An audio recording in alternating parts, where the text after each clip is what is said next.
Gente, hoje então nós vamos conversar, é um assunto muito importante para você. É um movimento conhecido como Outubro Rosa. Você sempre escuta falar, né? Outubro Rosa. O que acontece? Anualmente, desde os anos 90, viu, gente? Que acontece o Outubro Rosa, esse movimento que tem o objetivo é a campanha para compartilhar informações sobre o câncer de mama. Olha, promover a conscientização sobre a doença, proporcionando maior acesso aos serviços de diagnóstico e contribuindo para a redução da mortalidade. Quanto mais a gente aprende, a gente evita, viu, doenças. Então, para esclarecer as nossas dúvidas a respeito deste tema, quero receber aqui você, pode participar dessa entrevista também, viu? Juntinho com o Dr. Matheus Galhardo, ele é ginecologista e mastologista. Bom dia, doutor. Bom dia, Dani, tudo bem? Tudo bem, e você? Tudo bem, muito feliz de estar aqui nessa data muito especial. Sim, importante. Data do nosso santo Frei Galvão, né? E eu tô aqui na casa da minha mãe também, que eu me sinto tão bem, então um dia especial para a gente falar de um assunto muito importante. Muito importante, né? Para falar do câncer de mama, né? O que é o câncer, doutor? E como ele se manifesta? Isso, ó, o câncer de mama, ele é uma alteração de uma única célula que começa a se multiplicar desordenadamente, tá? E essa célula do tecido mamário, né, começa a se multiplicar. Os fatores de risco são alguns, muito conhecidos, né? A gente tem aí as mutações, a gente tem os fatores que a gente pode controlar, por exemplo, obesidade na menopausa, exposição a terapias hormonais, isso de certa forma aí bem individualizada, entre outros fatores de risco, né? Sedentarismo, alimentação, fatores como a data da primeira menstruação ou da menopausa a gente não modifica muito, mas tudo isso agrega porque a doença é complexa. Então uma célulazinha da mama, a gente tem, são possibilidade dela ser no ducto mamário, no lóbulo. Eu costumo explicar que a mama parece uma copa de uma árvore. Então ela tem ductos, né, que seriam as ramificações, e a própria copa seria o lóbulo mamário. E ali pode ter um câncer de mama, que ele pode ser do ducto, ductal, lobular. Então essa desordenada replicação celular ocasiona o câncer de mama. Quando o senhor fala replicação celular, isso, né? Ela é causada por esses fatores que o senhor isso falou? Sim, o câncer, a carcinogênese, ou de onde ele vem, é complexo, né? Não é um fator só. É a perda do controle, né, dessa replicação celular, a predisposição genética e fatores ambientais. Mas a conjunção disso vai ser uma replicação.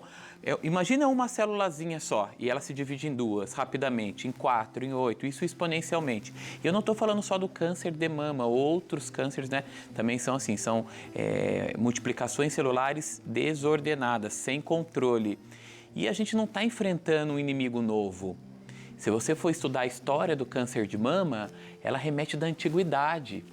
Uma rainha pérsia, a Tossa, de 2.500 anos de Cristo, a gente tem 2.500 anos de Cristo, a gente tem dados, né, que ela tem uma pintura rupestre que ela tem a mama decapitada. Então a gente não está no câncer de mama, não é uma coisa nova, um desafio novo.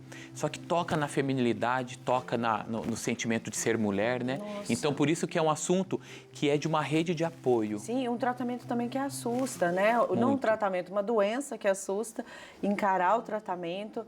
E como eu posso perceber que eu tenho predisposição para essa doença? Existe uma maneira? Vamos falar de sinais e sintomas, aqueles que estão. Não sei se a gente tem uma imagenzinha aí que eu coloco uma caixa de ovo com laranjas. Olha que legal, é bem feito, né? A ideia é boa. Achei legal. E aí vocês vão ver sinais e sintomas que podem acontecer com qualquer mulher. E eu quero tranquilizar que a grande maioria é benigno. Por exemplo, vamos falar de uma protuberância na mama? Pode ser uma lesão cutânea, pode ser uma alergia, né? A gente pode falar do nódulo, que é muito comum, que assusta. A grande maioria é benigno, se chama fibroadenoma. A gente pode falar da vermelhidão, que a mama fica vermelha. Isso pode estar associado a um processo infeccioso, inflamatório, como a gente chama de mastite, né? Que é a inflamação da mama. Depressão, pode falar. isso são sintomas. Benignos, são sinais e sintomas. Mas Tá. isso o paciente não pode ficar em casa. Tem Ele que ir lá tem ver, que né? buscar Tá. realmente a ajuda do especialista. Afundamento da pele, uma rede vascular, que seria os vasinhos mais expostos, mais visualizados, saída de secreção pelo mamilo também, né? Aquelas ínguas debaixo do braço que o paciente pode notar.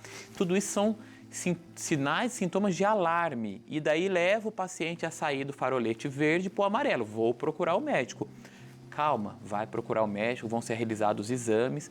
A gente tem hoje uma rede estruturada para fazer esse diagnóstico e tratamento aqui na nossa região. E o autoexame? O autoexame é muito importante. Eu já gosto de falar que é o autoconhecimento, né? Toda mulher tem que se conhecer.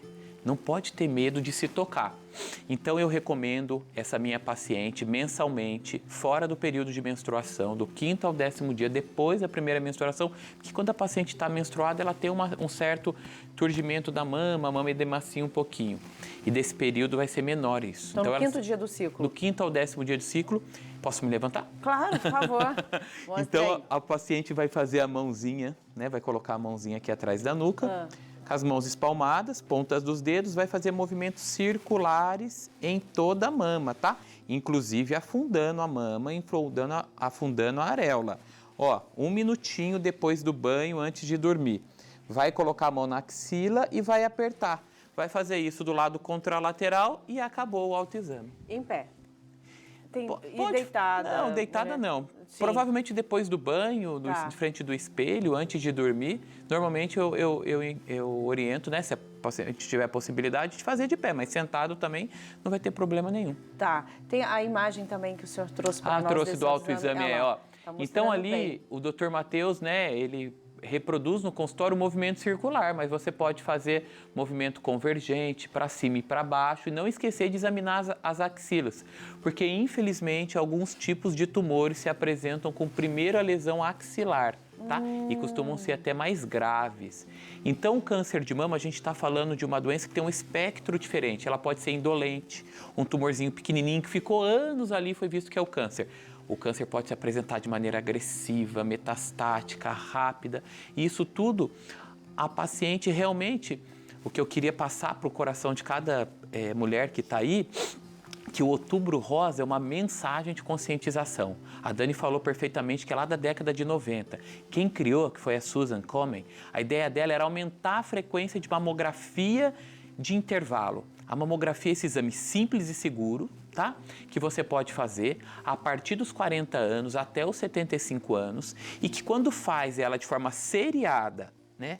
Anualmente ou bianual, você detecta um câncer inicial. Perfeito. E a detecção do câncer precoce é igual cura, controle total da doença. Então, fazer o Outubro Rosa é aumentar em mais de 30% a frequência de uma mulher buscar mamografia.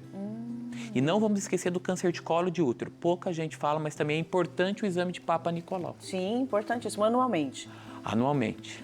E depois de uma certa idade, Depois de uma certa 25 idade. anos. Qual a idade, então? Em média, 25 anos. Normalmente, eu falo se a paciente iniciou a vida dela matrimonial, já tem um parceiro, ela já pode fazer.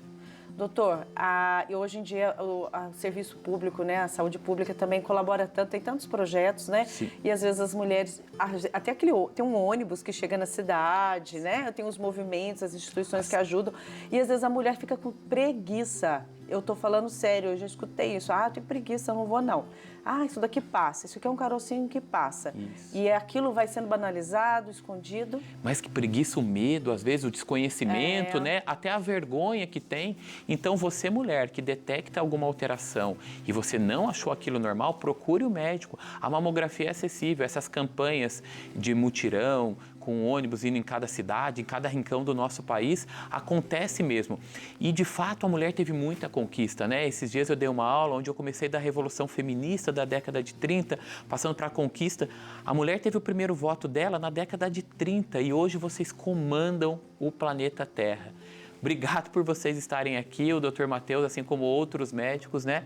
Estão nessa rede de apoio para ajudar essa paciente no acolhimento e tratamento do câncer de mama. Não, é excelente. Eu acho que é um assunto importante, a gente precisa sempre participar, não ter mesmo o receio. Agora, sobre o tratamento, como funciona? Dependendo do nível e quando a mulher descobre o diagnóstico, tem o diagnóstico, como funciona o tratamento? Isso, com uma equipe multidisciplinar, né? Eu como mastologista, a gente vai centralizar no tratamento cirúrgico, mas o tratamento, ele é linear, a paciente vai passar por cirurgia, quimioterapia e radioterapia, não necessariamente nessa ordem. Só para o pessoalzinho de casa entender, isso explica a bem. cirurgia, né, a gente vai retirar o tumor, é o tratamento local da doença. Vocês conhecem o nome de mastectomia ou quadrantectomia, é retirar uma parte ou totalmente a mama.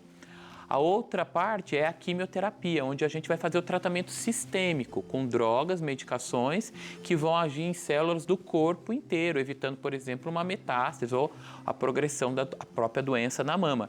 E em alguns casos, a radioterapia, para aumentar o controle local. Muito importante falar da rede de apoio. Enfermeira, nutricionista, psicólogo, tudo isso é muito importante, Dani. Excelente. E falar sobre o assunto, né? Sim, não ter medo, não ter vergonha. A feminilidade sua vai ser preservada. A gente tem leis hoje que garantem o acesso à mamografia e o acesso à reconstrução.